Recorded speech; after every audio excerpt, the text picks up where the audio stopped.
Hello, how is everyone doing? It is your fallen angel back with another video. Today, we are going over the ball of light meditation.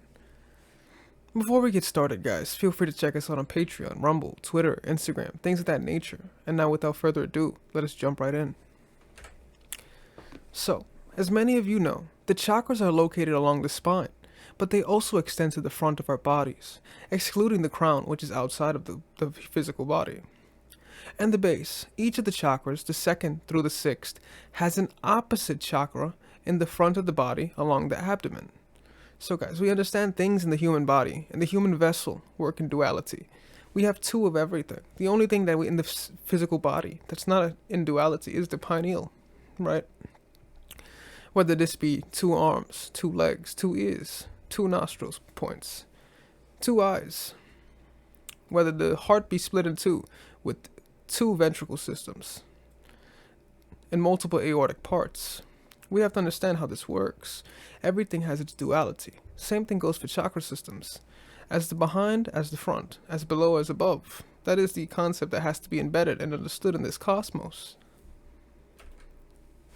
The sixth chakra has three.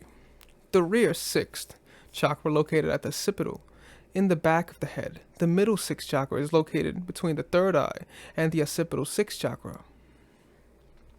So we have to understand that this three understanding is to understand that there's actually three parts of the brain. We will get into explaining what this really means, right? So, to perform the meditation, visualize a small white gold-like ball the size of a ping pong ball, and light up the chakra on your spine with it, and pass it up to the front chakra, directly opposite it, and light it up.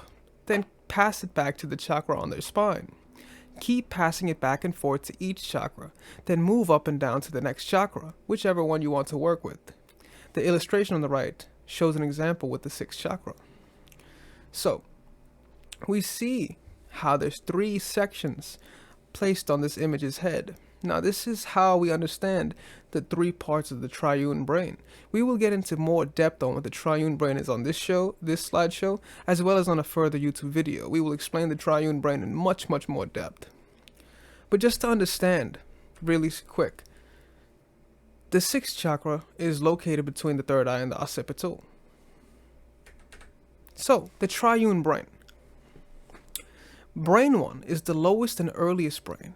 It is known as the reptilian brain, the brainstem, and the cerebellum. Brain number 2, the second evolutionary stratum, is the ancient mammalian brain, the limbic system.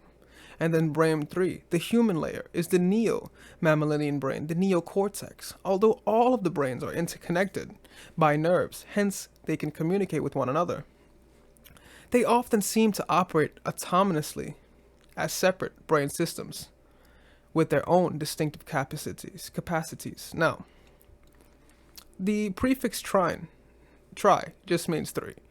The prefix un means one. So when we think of the concept triune, it ends up meaning these three parts make up the one brain. As we look at the neocortex, the mammalian brain, and the reptilian brain, it explains emotion, feeling, cognition, language, sensory perception, spatial reasoning, and instincts. This is why it is hard to understand why people do things. It's hard to understand because people live in fear. People live in this idea that they need to survive. People live in logic and perception. People live in pleasure. They seek pleasure, right? These are all three brains intertwined. Now, how does this intertwine with the ball meditation?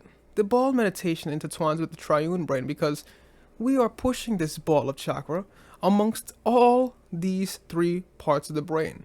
The triune brain brings the three into one. This is what we are trying to imitate when we do this ball-like meditation. Now let's move on further. You can either visualize the ball as a white gold light or the color of the chakra you are working with. You can also connect the crown to the base, the energy center located in the perineum, or the base chakra, the root chakra.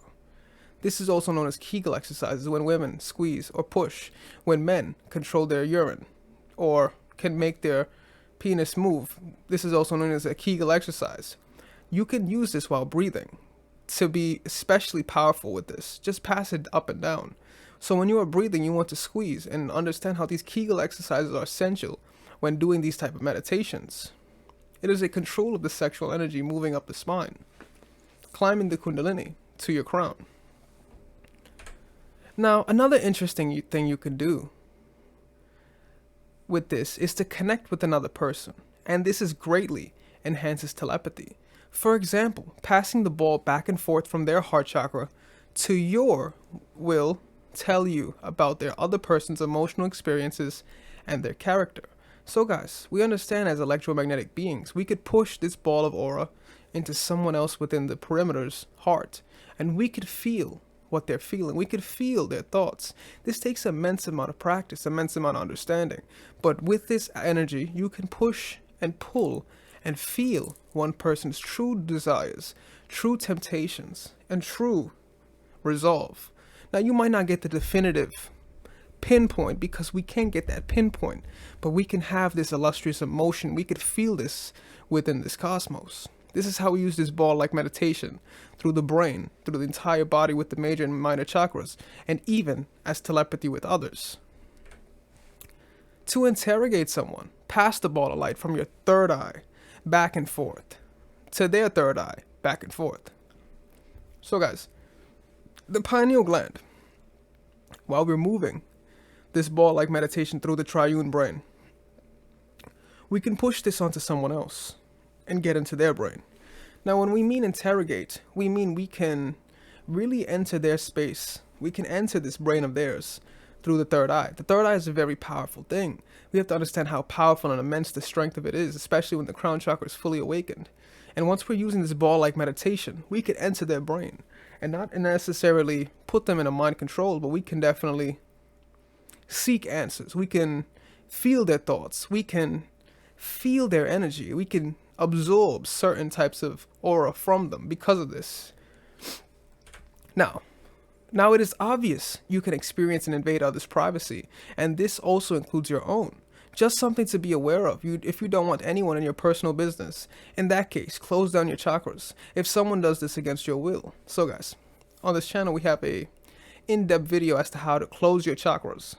So if you are ever in the premise of where you think someone is trying to enter your heart or enter your brain through this ball-like meditation of light, it is essential to turn these off so no one can enter or feel what you're feeling, because they can consume your positive light. They can try to take your light or try to get a better understanding or try to interrogate you. Therefore, it is essential to understand how aura works, how this ball-like meditation works, and how you can use it to your advantage, or preferably use it to help to understand how powerful this power is. So in further video, we will get into more depth about how the triune brain operates in all of its layers, as far as emotion and feeling go, instincts, cognition, the left and right hemispheres, and how these operate in duality. Well guys, this was the Ball of Light meditation explained. Feel free to like and subscribe. Also leave a comment, I'd love to read them. Also, check us out on Patreon, Rumble, Twitter, Instagram, things of that nature. And other than that guys, it's been your fallen angel, and I am out.